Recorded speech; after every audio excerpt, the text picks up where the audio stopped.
historia no contada. Programa de investigación y divulgación histórica.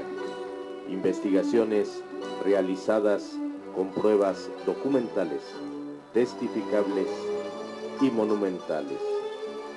La historia que no está escrita en los libros oficiales. La historia no contada. Bienvenidos. Amigos, amigas, gracias por el favor de su atención en una emisión más de su programa La Historia No Contada. Siguiendo con la historia militar de México, tengo en el haber de esta biblioteca particular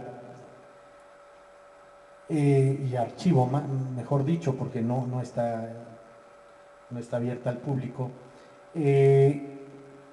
hace algunos años, precisamente cosa curiosa, enfrente del Colegio Militar de Popotla, a un lado de las instalaciones que fue la escuela de veterinaria, pero en su momento, en 1916, se inauguró, y están ahí las placas de varias situaciones militares, gracias a Venustiano Carranza, pero sobre todo la primera academia de Estado Mayor. Hoy tenemos en día la Escuela Superior de Guerra en San Jerónimo, del cual soy asesor metodológico, y ahí teníamos la Escuela de Estado Mayor, la primera Escuela de Estado Mayor, y en su momento el Ejército y la Marina, más o menos serían, pues yo creo que poco más o menos de 10 años duró una revista que, muy bien hecha, por cierto, hecha tenía abajo, decía talleres gráficos de la Nación, México, pero sobre todo era editada, como lo dice aquí, y publicada, sí, por la Secretaría de la Defensa, pero sobre todo talleres gráficos de la Nación, pero estos talleres gráficos de la Nación pertenecían a la Secretaría de Educación Pública, a la SEP. En su momento estaba recién creada la SEP en 1921, cuando la SEP funcionaba, cuando la SEP servía. Bueno, pues esta revista que yo les quiero mostrar aquí, porque es parte de la historia militar de México, se llamaba así Revista del Ejército y de la Marina, órgano de la Secretaría de Guerra y Marina. Se publica el día 25 de cada mes, trae el escudo nacional, tomo 1, número 9, o sea, este es el noveno de esa publicación, febrero de 1922, quinta época, Secretaría de Educación Pública, Talleres Gráficos de la Nación, México, 1922. Si ustedes se dan cuenta de la fecha, febrero de 1922 a febrero del 2022, son 100 años. Entonces, esta revista que les voy a mostrar es histórica ya, tiene 100 años, y hagan de cuenta que la hicieron ayer. Está muy, muy bien conservada, muy bien cuidada. Aquí está la revista, aquí dice precisamente el año, febrero, y ahí está. Estas letras que ustedes ven aquí, por eso uso guantes de algodón, porque para el papel es lo que se debe de utilizar. Miren, esto está repujado, se siente realzado. Acá abajo está el escudo nacional y es donde dice Talleres Gráficos de la Nación.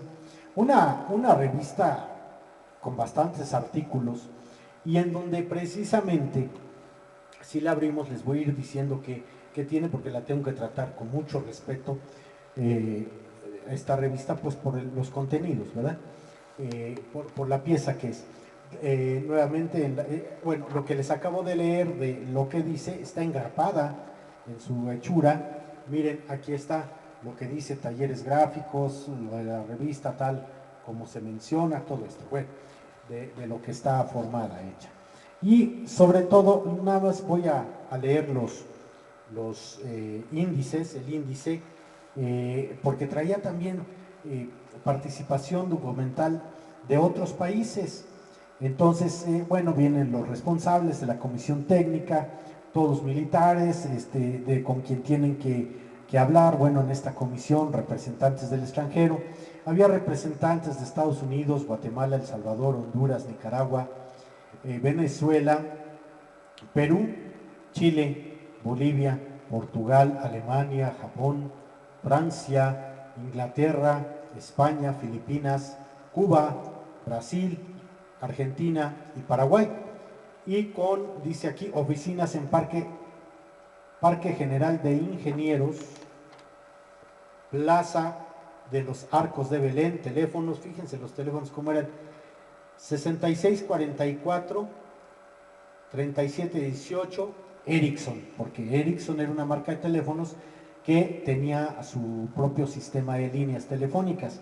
Otro era precisamente el 22, nada más eran números de 4 dígitos. El de Ericsson era 6644 y el otro era el 3718. Y el Neri Mexicana, que era otra empresa, se llamaba Telefónica, era su número de la Neri Mexicana, para hablar aquí a las oficinas de la revista, era 2227.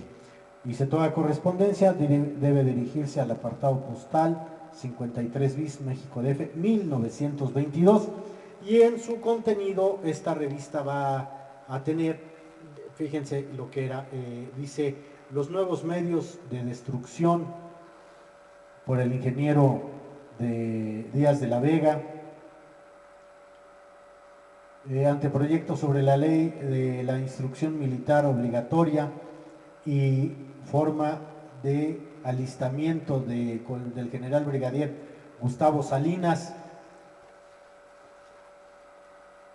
Recuerden que el primer servicio, la primera generación de servicio militar es en 1924. Entonces fíjense ya como en el 22 está siendo requerido la necesidad del servicio militar obligatorio.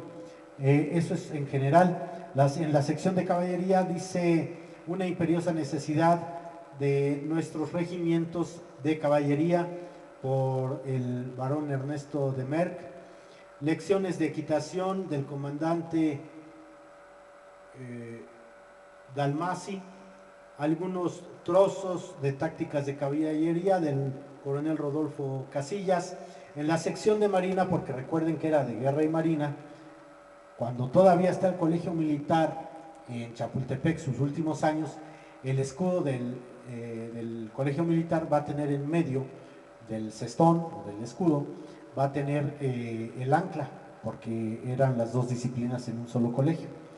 Ya después se divide. En la sección de Marina dice la Marina de Guerra y México, del Comodoro Montalvo.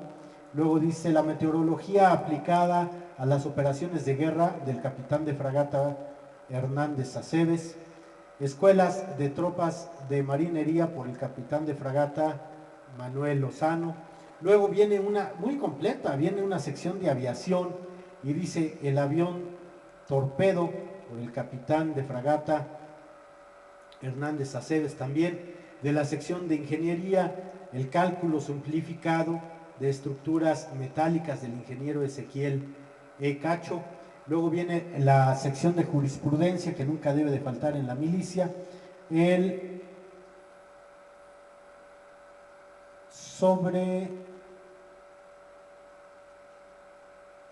no se alcanza a ver aquí, bueno, la desobediencia y la insubordinación, hecho por el licenciado Juan Ramón Uribe, de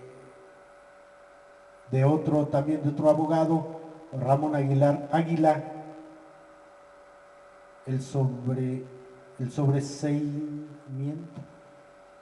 Algo, tiene una palabra aquí que por los años no se alcanza a ver la impresión, pero bueno, viene una sección histórica que es algo que se ha perdido mucho. Dice, ¿de dónde viene el saludo militar? Por el general Gustavo A. Salas. ¿Cómo cayó el general Ramón Méndez?